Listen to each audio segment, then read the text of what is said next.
Neighborhoods like this are very dangerous. I'm going to pick up a client right now. People are asleep. They're coming off the Easter weekend. Some people are still under the influence. So we want to practice safe defensive driving. We want to come up and stop. You stop before the stop sign, but I can't see, so I got to move forward, looking left, right, and left. It's clear. Then I'm going to go ahead and make my turn. Accelerate through your turn. Keep your turn short. Go in the nearest lane. It depends on where you are in the United States. Many areas have really good pavement markings. I'm in the Midwest. Every state is different. Every municipality is different. The reality is a lot of counties and municipalities just don't have the money to stay updated with these pavement markings unless you have a very active politician or someone who really cares about the community, like that little old lady who goes to every single city council meeting, and she's very upset because her crosswalk lines are faded out. I'm clear. I'm going to go ahead and make my turn and going really smoothly. This is a dangerous situation because we're relying on them, and I don't know what they're doing, so we're just waiting for them to keep moving. We're leaving early for the laboratory, so a lot of the rush and pressure will be off. If you can leave early, leave early. You want to have your foot on the brake. I've seen a lot of drivers hit the sign, hit the top if they have a U-Haul truck, because a lot of people don't realize there's a height requirement, and you see a lot of drivers just hit these signs and knock it down. So you want to have room on the left, as you can see, and have room on the right. The car's warmed up, so we're good there. We might have to get some fuel. We'll see. You don't want to cut it too short because it could be a detour on the expressway, could be an accident. So you need to prepare for all situations and just be ready to go. And that's a good feeling to start off your week, getting to work on time, getting to school on time, getting to your job on time, so then you can just attack the week and show leadership, your supervisor, your boss, your teachers, whoever is your supervisor, hey, I'm here and I'm ready to make an impact. And that's the most important thing, I feel, as an instructor, getting out here and teaching adults and teens how to drive.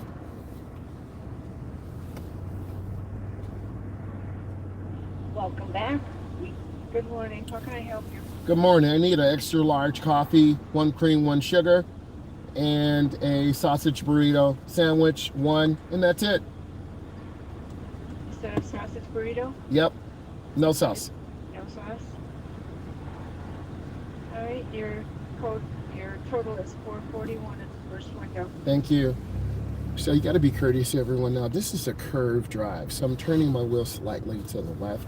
This is an outside view today. It's really a nice morning, but also people are falling asleep. Look at them. Man, they're like sideways at an angle.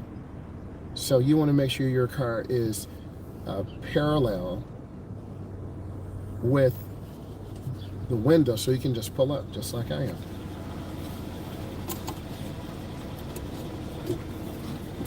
Hi, I need you to add in the ice water too, please, on the second order. Thank you so much. 2 orders? 1 ice water. Yeah, but you have 2 orders? Yes.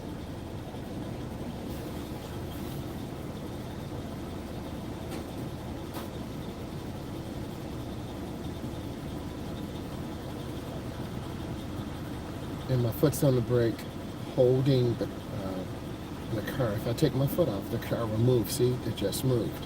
So you have to keep your foot on the brake. If not, you'll hit something. And I'm just holding it with very even pressure. Not too much, but just even. Oh, that's good. They're using their blinker. Look at that. And that lets people know, like us, hey, they're going to the right.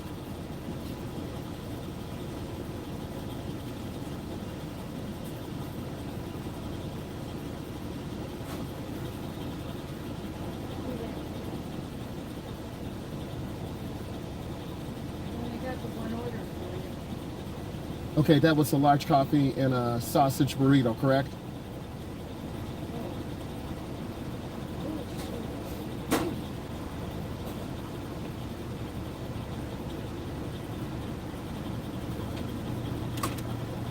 No, I'm patient. You got to be patient. I gave the worker the order, but they messed up on it. So whenever you're working with someone, you gotta be patient. You don't want to overreact to situations. You want to take your time. So I'm just gonna take my time because things do happen, and I don't want to upset the balance because people are preparing your food and you don't know what can happen. The same thing when you talk to your instructor. If you're screaming at your instructor, or if your instructor's screaming at you, then it had a large coffee and burrito, 1 cream, 1 sugar, and a burrito, and then adding in a large ice water. And you just wanted to add a large water? Large ice water, yes. I'll just Thank you, my brother. I appreciate you. I appreciate you.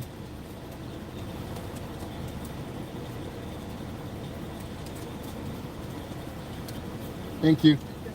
Bye. So, you don't scream at people. People have faults. People make mistakes. So you just got to be aware and just don't overreact, right? Good morning, sir. Hey, brother, how you doing, man?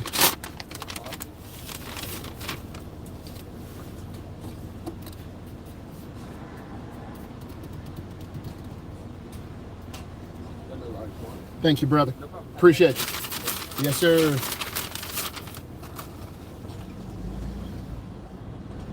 So I'm going to pull in here for a second, make sure everything's correct.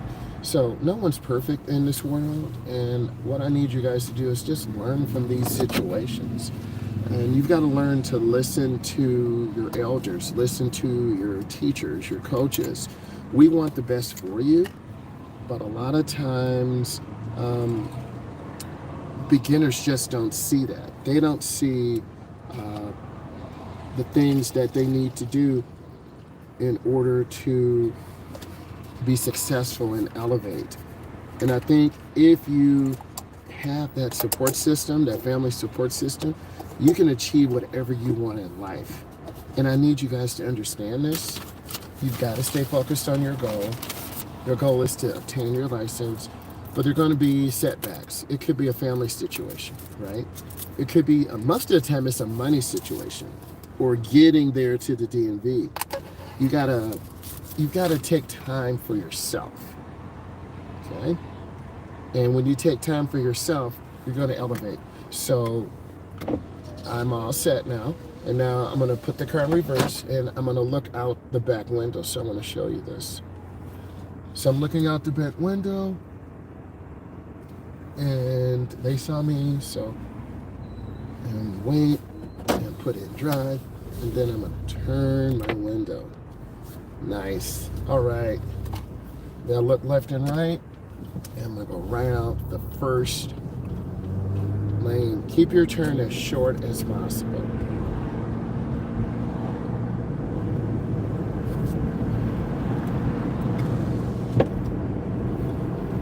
So speed is pretty good.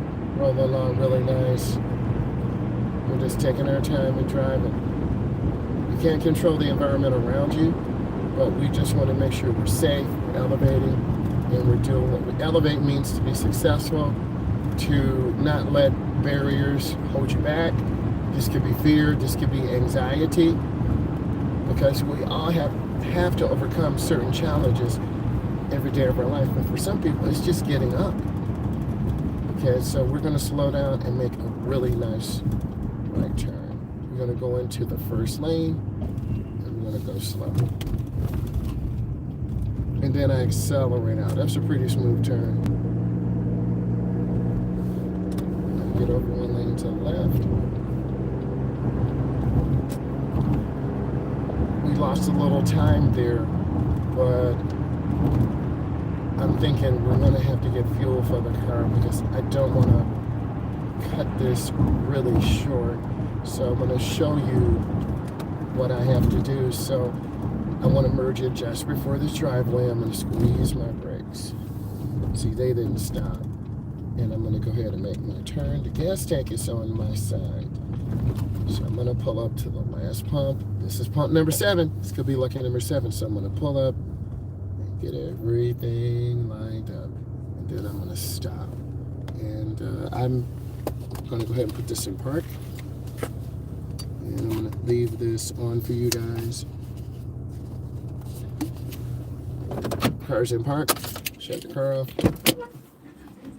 So I'm gonna go ahead and get in and get some fuel.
Okay, we've got our fuel, so now we're good. And get in the vehicle. Secure everything. Got half a tank, so that's fabulous. All right, seatbelts on. So I got to look around because a lot of people come speeding in. Go ahead and move forward. My head's on the swivel. I'm just looking around. Always want to be aware. Not sure what this truck's doing. Emergency vehicle. All right, you're going up. And then I'm going to go into the middle lane because I'm going to be making a left turn. And then I want to stop. Stop. I'm looking. And then I'm going to make my left turn in the middle lane. It's a pretty smooth turn.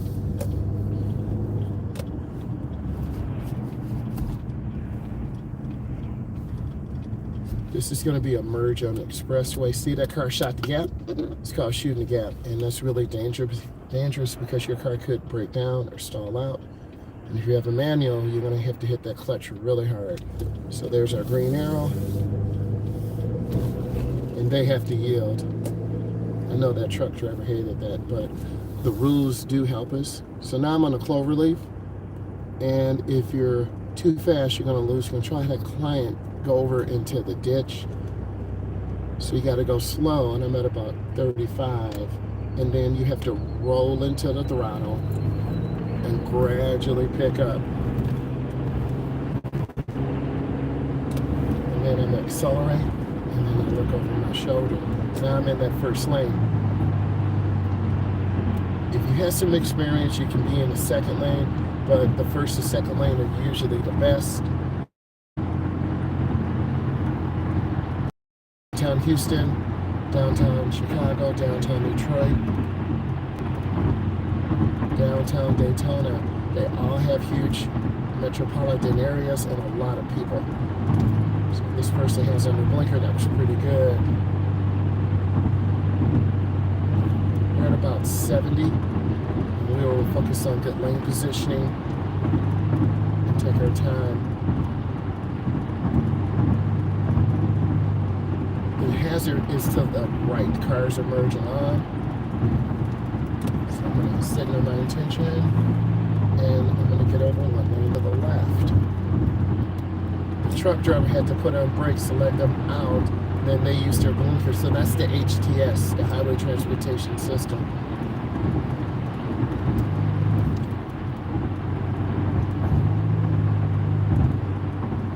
It is 7:20 Eastern Standard Time. We're dealing with a high volume of traffic. And I'm lifting my foot. I don't want to tailgate.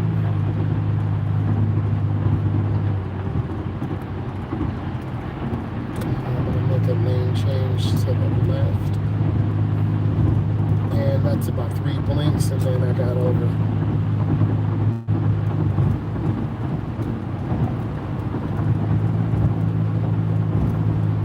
The temperature is at 200.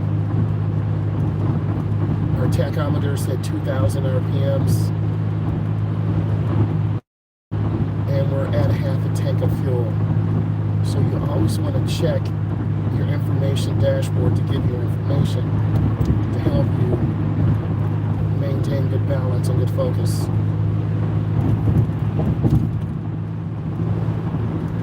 From doing research, I've talked to a lot of adults, and they are telling me the 18 to 24-year-old age group is the biggest age group that does not have a license. There are many reasons. One is anxiety. We have a lot of young people who are just not comfortable driving. Next is the financial pressure, because mom and dad are on a fixed budget, and you may not have a job. You're trying to take care. Maybe you had a child early on. Maybe because of COVID, you had to take some other classes. Everyone's a little bit different on why they're not driving. The next thing is that personal responsibility. Your mom and dad are taking the time to drive you around. At the same time, they're getting older, and eventually you need to make more hours at your job. So driving will give you that balance. And it's about taking balance.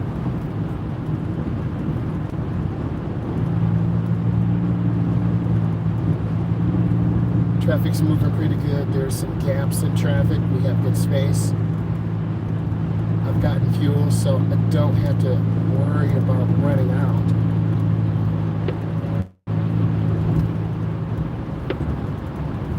I'm squeezing my brake.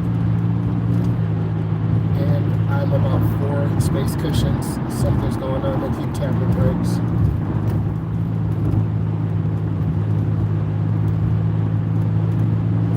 Semi-truck is in the middle lane, which is fine. We don't want to be by them. There are 4 blind spots: left side, right side, front, and back. So we want to stay away from those blind spots. We can't predict the volume of traffic. We just want to keep good space and stay safe. And it's our personal responsibility to make sure we have adequate insurance